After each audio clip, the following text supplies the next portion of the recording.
Hey everyone, welcome back to the channel and thanks for tuning in. I just wanted to take a quick second here on my way home from work and I wanted to touch base just for a few minutes on situational awareness. Now, there's plenty of videos out there, where they talk about situational awareness, always being aware of your surroundings and what's going on. I'd like to intertwine that with emergency preparedness, and preparedness is where I tend to lean. I like to think that I'm prepared, or at least try to be prepared, for just about any scenario or situation that could be thrown at me within reason.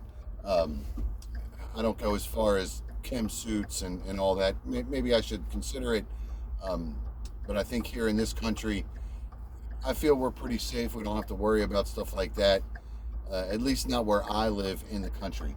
But when it comes to preparedness, I think situational awareness is a big part of that. And I'll tell you why I'm making this video. Is this morning, well, let me back up. Today, I'm working my regular job, of course.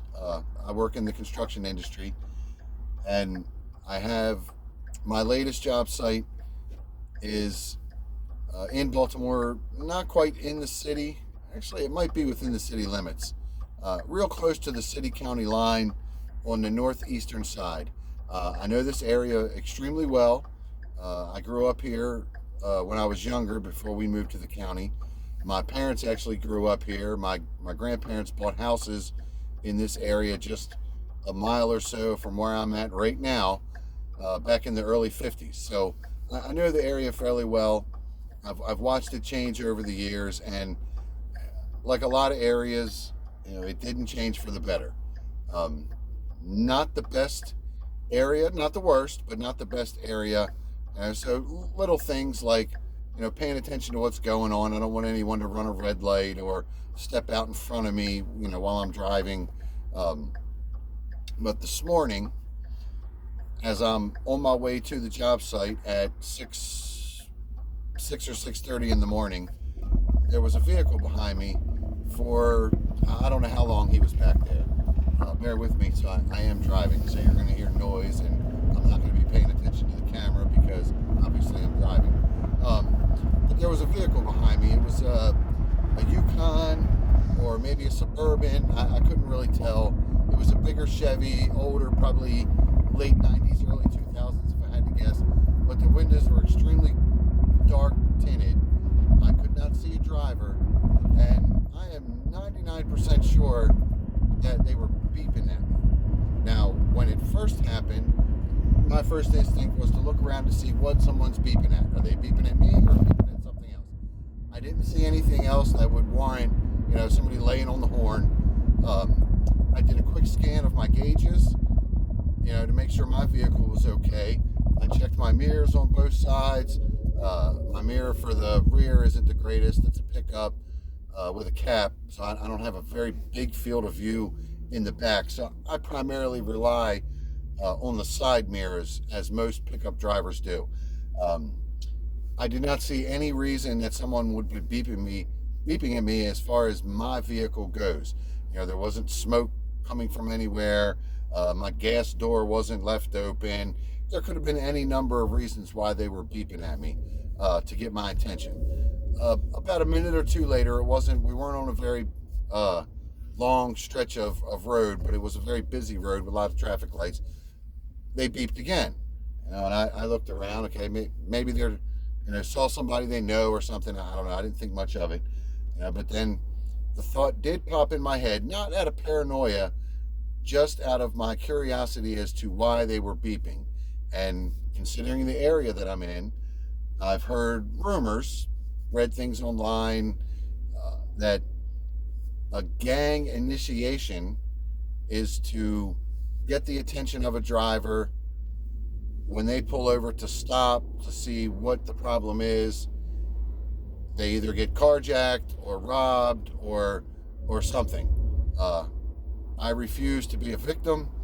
I like to stay aware of my surroundings. So, of course, at every traffic light, I did stay pretty focused on my mirrors to see if anyone from the the vehicle behind me was going to get out of the vehicle. Now, as I've stated in earlier videos, I am a concealed weapons holder, permit holder, so I 99% of the time, especially when I'm working in questionable areas, I have some form of protection on me in the manner of a firearm. And yes, I do have it with me in the truck. I generally don't leave it on my person while I'm driving, but it is in the truck within arm's reach and accessible. So the first thing I did after the second time I was beeped at was obviously that one button security, lock the doors, just to be safe. We all have electric door locks, or at least most of us do. In that scenario, the first thing that happens is you go into panic mode. Once in panic mode, it's not uncommon to make very bad decisions. So lucky for me, I've always been the type that when my body goes into fight or flight mode, I don't go into panic mode, and I start thinking of options. And as I've explained before with preparedness is nothing more than giving yourself options in a situation. So the first thing I did was run through my options. Option number one, scan my mirrors, check my gauges, make sure that my vehicle was okay. Option number two, hit that lock button and lock the doors in the truck. So that provides a layer of protection that if it would have been some sort of nefarious act, just my doors being locked would have given me just a second or two more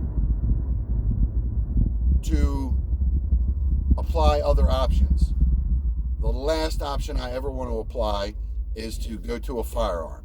But if you watch Sensible Prepper or the Suits channel, he speaks frequently about preparedness and situational awareness and a lot of firearms type content, because he has two channels, one for prepping and one for firearms. He has a word that he uses that he makes reference to a lot. I should probably go back into his videos and watch them and actually remember what the word is, but I thought it was a good definition of why some of us do the things we do, specifically carry firearms or carry a knife as our everyday carry, or for preparedness, emergency preparedness. The word he uses basically means it gives you an advantage in a situation. And when you go into an emergency situation, the best possible scenario is for you to have an advantage in that emergency situation. Like if you're caught in a blizzard and you have a big, thick, heavy down coat, that's your advantage, that big coat. So of course, when I heard this beeping this morning, my mind started going through my options instead of going into panic mode. And I'm just like everyone else. It's that natural fight or flight instinct kicks in. Again, I'm thankful that I've always had the type of personality that runs through the options in the scenarios before I resort to fight or flight. I like to know what my options are.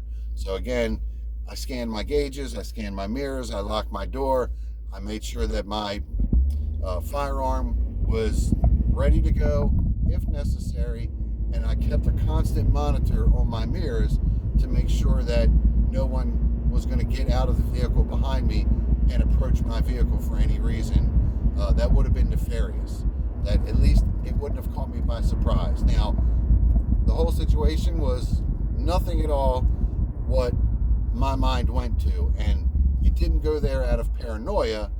It went there out of, why is this guy beeping? And I started running through all of the possibilities. Something's wrong with my car or my truck. Okay, I checked that. My gauges are good. I don't see any smoke or anything coming out. I don't have any doors open or anything. It can't be that. So I one by one went through what I thought it might be and eliminated those factors. And you can't eliminate all of them, obviously, because you don't know. I didn't know at the time why the person was beeping. Maybe there's a short in their electrical system, and when they hit a bump, the horn blows. It could have been that. I have no idea. A little ways down the road, I think they beeped a total of 3 times, maybe 4 times. It wasn't like they were panicked, blowing on the horn. It was just a quick thing, like, hey, what was that? Is something wrong? Should I pull over? I'm sure there are some people out there that would have gotten spooked and pulled over to see what's wrong. To me, that's not the right option. Now, if you can find a well populated area, like a gas station with people in it, or a shopping center or something, then it would probably be okay. But in that scenario, there was nothing like that around me. I would have had to have gone a little ways, and they weren't driving aggressively or tailgating or anything, so I didn't feel threatened at any time. And once I got down the road a little ways, I put my blinker on and I turned on the road that I had to turn on, and I turned and they kept going straight, and that was the end of it. But throughout the day-to-day, I've thought about it and thought, I did all of that instinctually, and it was just, it happened. I heard the beeping, I checked my mirrors, I checked my gauges, I made sure nothing was wrong with my vehicle. I came to the conclusion that they probably aren't beeping at me, and then I heard it again. Okay, well, maybe they are beeping at me, but for what? Maybe they want me to stop. Why do they want me to stop? I don't see any reason, as far as my vehicle goes, that I should stop. It's not a police officer with their lights on or anything, so I made sure that I checked the boxes of all of my options and didn't panic. Thankfully, the situation turned out to be nothing, but it's better to be nothing than to be something. And that I think is what a lot of online guys, the influencers, myself, and many others, a lot of the guys that I watch, they all talk about situational awareness. When you go into a restaurant, a lot of people like to sit with their back to the wall so they can see the whole dining area and the door. They know where the exits are. It's situational awareness. I'm sure there's some people out there that would consider that paranoia.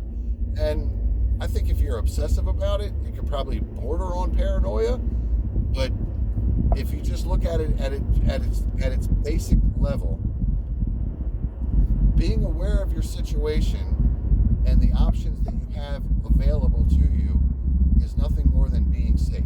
And we all take precautions, whether knowingly or unknowingly, to be safe.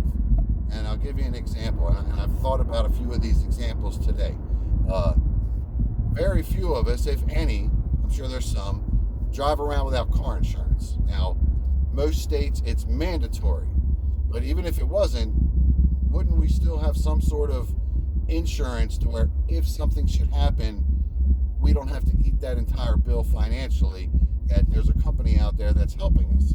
I realize insurance companies don't always like to pay out, but we still have that insurance for that reason. The same as you get insurance on your cell phone, and most of us do that. It's $8, $10, whatever it is per month. If something happens to your phone, they replace your phone.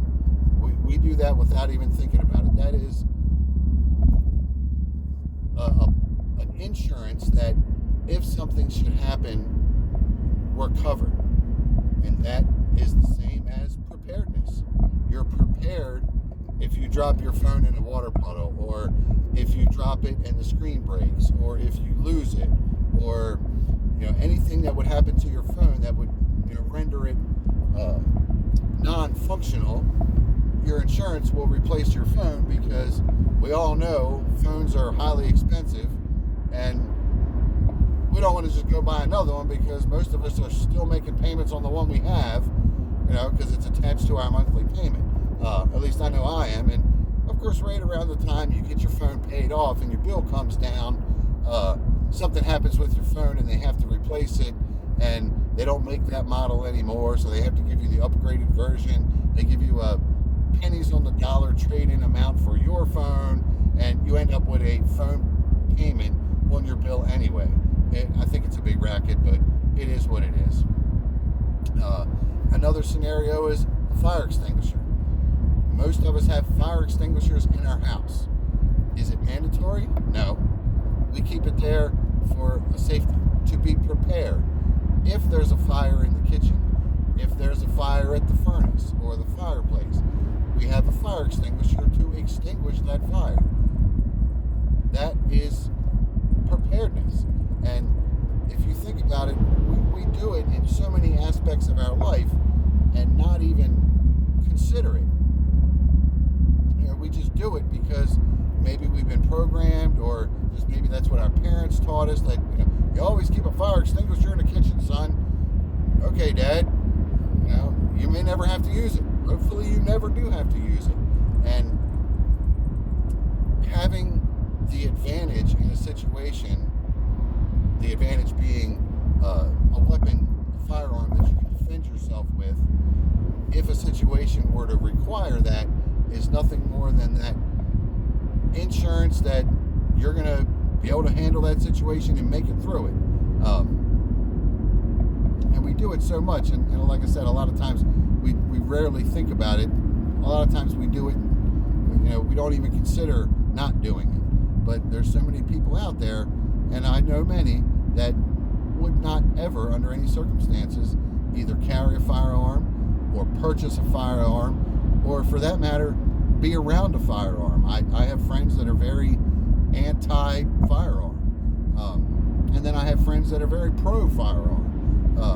And everyone's entitled to their own opinion. I don't think any less of a person if they don't support the Second Amendment, or feel as there is a purpose for a firearm. They classify it as firearms are evil. Well, I started hunting when I was 8 years old. I got my first firearm when I was 13 as a gift from my grandfather. I bought my first firearm myself at 18 when I was legally able to do so, and I've bought firearms ever since then. And none of my firearms have ever hurt anyone. Now, my hunting rifles, obviously, I've harvested animals with those, but I'm speaking on the way there are people out there that claim that firearms, are bad, and people are bad. Firearm is just a tool, and if the tool is not used responsibly and correctly, then it can be dangerous. But so can a hammer, or a machete, or a baseball bat. It all depends on the person who's holding it. So, to get back to the situational awareness, I think it's always good for, and I'm guilty of this. I see so many people, got the radio cranked up, they're in their own little world, have no clue what's going on around them. And I used to fall into that category. I used to crank the music up and, keep the windows rolled down, and, I was just in my own little world. Never knew what was going on around me. And the older I got, the more aware I became of my surroundings. And, now I don't play the radio as loud. The radio is on, not right now, but the radio is on at times. But it's at a nominal level where I can hear it. No one else outside my vehicle really needs to hear my radio, but lots of guys like to ride around, and girls like to ride around with it cranked all the way up with the speakers and the woofers, and and I used to do the same thing. I'm not going to fault anyone for doing that. And, I don't do it anymore. I guess I grew out of it. I don't know. But I think it's very important that we stay aware of our surroundings in our situations, as far as how we prepare ourselves, because emergency preparedness isn't just a bunch of gear in a bag or a firearm on your hip. You've heard me say it, that knowing how to use all that gear is more important than having all that gear, as well as being aware of your surroundings, because if you can avoid a situation, that's always the best route. If you're coming up to an intersection and you see some protesters, the best option, is to turn and go around the situation. But how many people try to plow right through the middle of it?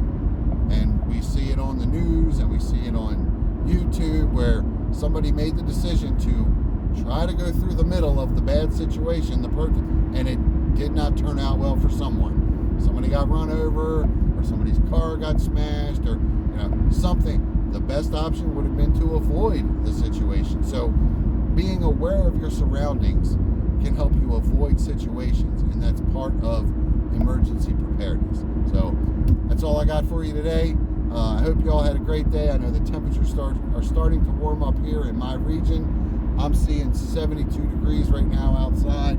It's been a great day. The sun's been shining, and we're almost through this work week. You all have a great day. Enjoy the rest of your day as well as your evening, and I will see you in the next video.